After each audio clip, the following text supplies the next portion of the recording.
Hi there, this is Mrs. Fendrick in Omaha, Nebraska, where I teach language arts at Alfonso W. Davis Middle School. If you've ever enjoyed building things with Legos, you may really enjoy today's lesson because we're going to talk about the heart of sentences and how we build them. Welcome to the lesson, Phrase or Clause. Our learning targets today are to help you be able to define and identify phrases and clauses, to be able to explain the differences between independent and dependent clauses, and to be able to define and identify prepositional phrases. You will need paper and a pencil or pen to take a few notes during this lesson. When you see this icon of the pencil and paper, you will know that it's important to write down what you see on the screen. You may wonder why it's even necessary to know about phrases and clauses. All writers need to understand phrases and clauses. And to explain that question's answer, we will go back and review the writing process. As you know, the writing process has 5 steps. The first one is to pre-write or plan what we are going to write. And the second step involves writing that very first draft. The third step involves revision and rewriting as needed. And the fourth step involves editing or proofreading. And finally, you can publish or share your work and have it evaluated by your teacher. As you know, you may want to go back and forth between these steps as you write. We are going to focus on this step, the editing or proofreading step.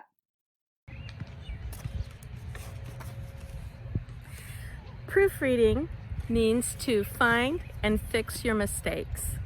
That's your job, not the teacher's. So make sure that you're checking everything over, all of your punctuation, your words. Make sure everything is correct before you turn in both formative and summative assignments.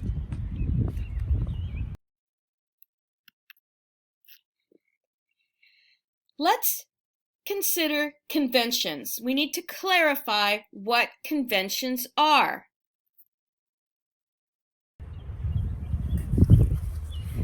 Conventions refers to standard English spelling, capitalization, punctuation, and grammar or sentence structure.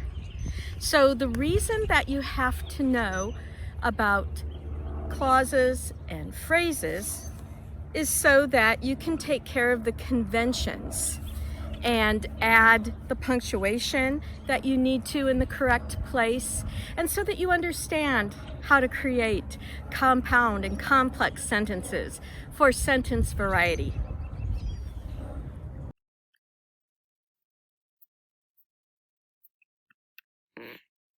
A clause is simply a group of related words with a subject and a verb. Be sure that you write down this definition. There are 2 types of clauses. The first type of clause is an independent clause. It can stand alone as a complete sentence. Here's an example of an independent clause. Ronald writes. Ronald is the subject and writes is the verb. The first word begins with a capital letter and there's an end mark or a period after writes.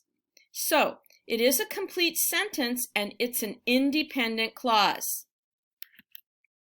A dependent clause, however, cannot stand alone. Let's look at this example.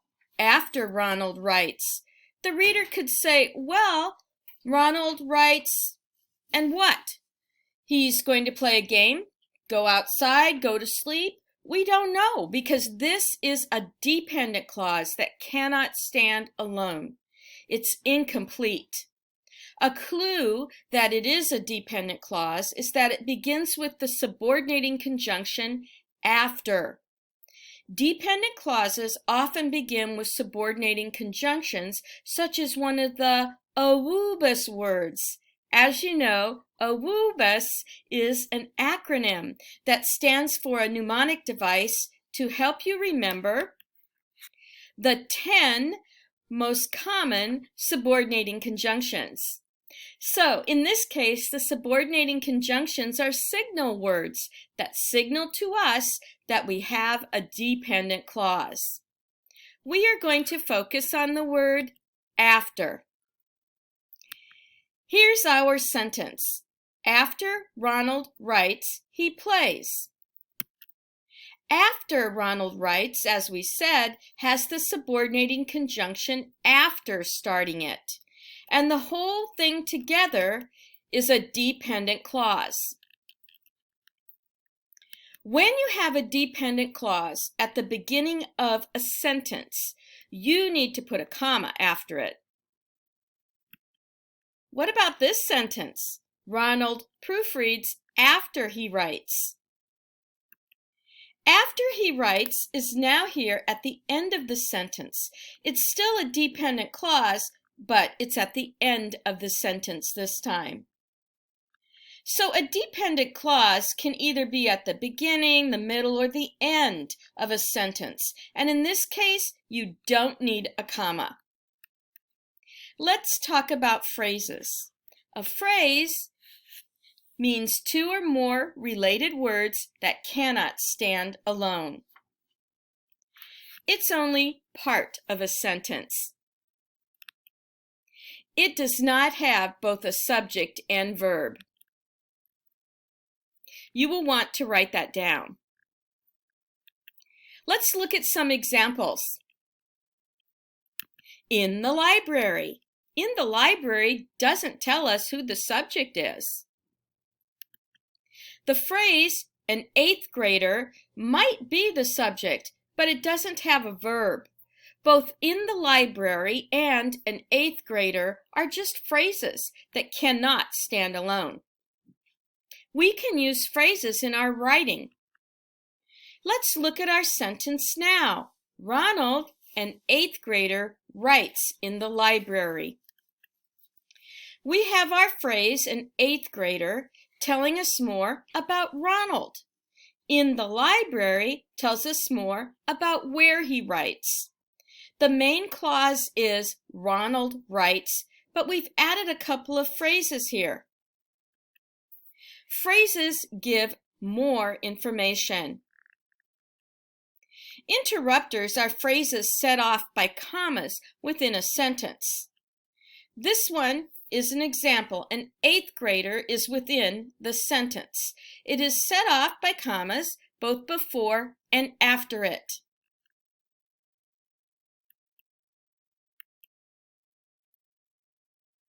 Let's try this together. Phrase or clause.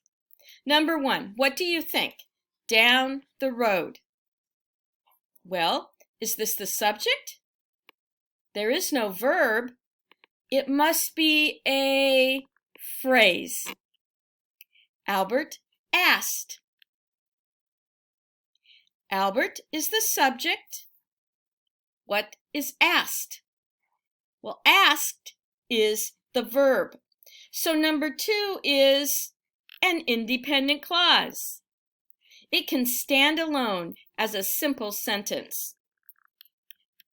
Number 3, knowledge is power. Knowledge is the subject. What part of speech is? Is a state of being verb. Therefore, knowledge is power is an independent clause that can stand alone. Number 4, when Jane studied. What is the subject? The subject is Jane. Is there a verb? It's studied. But look, it starts with the subordinating conjunction when. I might say, when Jane studied what? When Jane studied She earned higher grades? She made her parents happy? What? It doesn't say. It's an incomplete sentence. So, what is this group of words? It's a dependent clause because even though we have the subject and verb, it begins with the subordinating conjunction and cannot stand alone. Let's look at this one. According to Stephen Hawking. It looks like a citation, and it's a good thing to give attribution as you are writing. But is it a phrase or is it a clause? Well, according to Stephen Hawking, what? It doesn't tell us what Stephen Hawking suggested. So therefore, this is indeed a phrase. We have the subject, but that's it. Here's a very quick vocabulary lesson before we move on. Can you define the part of speech known as a preposition? A preposition is a part of speech that shows location or relationship to something. Examples of prepositions are words like over, around, and through. Look at how they are used in this sentence. We drove over the river and through the woods. There are actually 49 prepositions, and I have listed them here in alphabetical order. But you may ask yourself, how can I remember 49 prepositions? Here's how. Consider a squirrel. One way to remember some of those prepositions is to ask yourself if a squirrel was loose in the house or in your classroom, where would it go? What would it do? A squirrel would maybe run across the room, slide around the corner, go under the tables, run across the windowsill, fall behind the books or sofa, hop between the chairs, or hide beneath the counter. All of the words in red are prepositions. They show the squirrel's location and his relationship to things in the room. So back to our definition of preposition. We can also add that a way to think about it is anywhere a squirrel can go. You might want to add that to your notes. Now let's look at all those prepositions in red. All of them begin groups of words that I've underlined here. Each group of words that is underlined is known as a prepositional phrase. A prepositional phrase includes a preposition, its object or the noun after it, and any modifiers of that noun or object. Here's an example. We drove over the river and through the woods. The prepositional phrase over the river and the prepositional phrase through the woods are each underlined. The preposition in the first one is over. The object or noun that follows it is the object of the preposition, river. The next prepositional phrase begins with the preposition through, and the object or noun that follows it is woods. Here's the example again.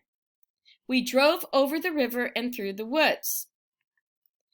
But what if we added a little more information? If we said we drove over the lazy river, then lazy is a modifier. It tells us a little bit more about the river. If we also add big, as in through the big woods, big tells us more about woods. So it is a modifier.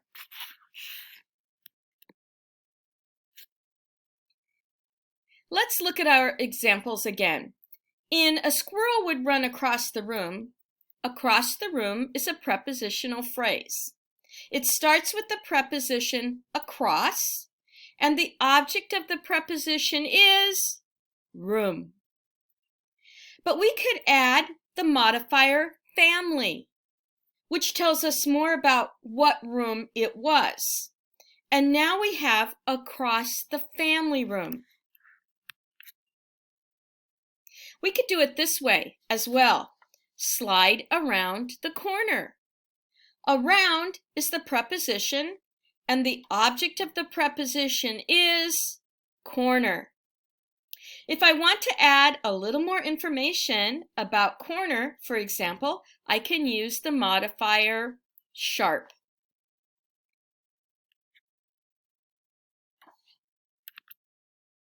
A prepositional phrase that functions as an adjective will answer the question, which one? Look at this example. I saw the girl in the red shirt. Which girl? The one in the red shirt. So, in the red shirt is a prepositional phrase. It functions as an adjective because it describes the girl. In is the preposition, and the object is shirt with the modifier red. A prepositional phrase can also function as an adverb and answers the questions how, or when, or where. Look at the first example. Fred is sore from all the exercise. From all the exercise is the prepositional phrase. It tells us how Fred became sore. In the second example, before class, I got my books, the prepositional phrase before class tells us when I got my books. In the next example, please go into the library. Into the library is a prepositional phrase functioning as an adverb because it tells us where we are to go. Now, let's try it together. Can you identify the prepositional phrase in this sentence? It is not a good idea to walk under a ladder. The prepositional phrase is under a ladder. Let's look at the next one. Can you identify the prepositional phrase in number 2? The kids were watching us from the hilltop. It's from the hilltop. Look at sentence number 3. Cinderella has to be home before midnight. The prepositional phrase is before midnight. Now, here's the last one. Can you identify the prepositional phrase in number 4? The mountain lion stopped beneath the tree. The prepositional phrase is beneath the tree. To review, a preposition can be defined as a part of speech showing location or relationship. You can also think of it as anywhere a squirrel can go. And it answers the question, which one, or how, or when, or where. Make sure you have these in your notes. I'm going to talk to you a little bit about resources where you can find more information about conventions. A highly recommended source could be found on the website for Purdue University in Indiana. You can access their writing lab at owl.purdue.edu. The site has answers to almost any questions about conventions. More resources can be found in your textbook. The textbooks used in middle school language arts classrooms in Omaha Public Schools look like this. OPS students can access them online as well. In the back of the book, the pages are numbered beginning with an R for resource. The resource pages are packed with information about conventions. You will find details about sentence structure, punctuation, essays, and all of the important things that you need to know when proofreading. So check your textbooks. So scholars, always remember to proofread. The best way to do that is to read your writing out loud. Sometimes you can hear the mistakes that you've missed by simply reading it again. Proofread. Don't lose points just because you've made mistakes with commas and punctuation.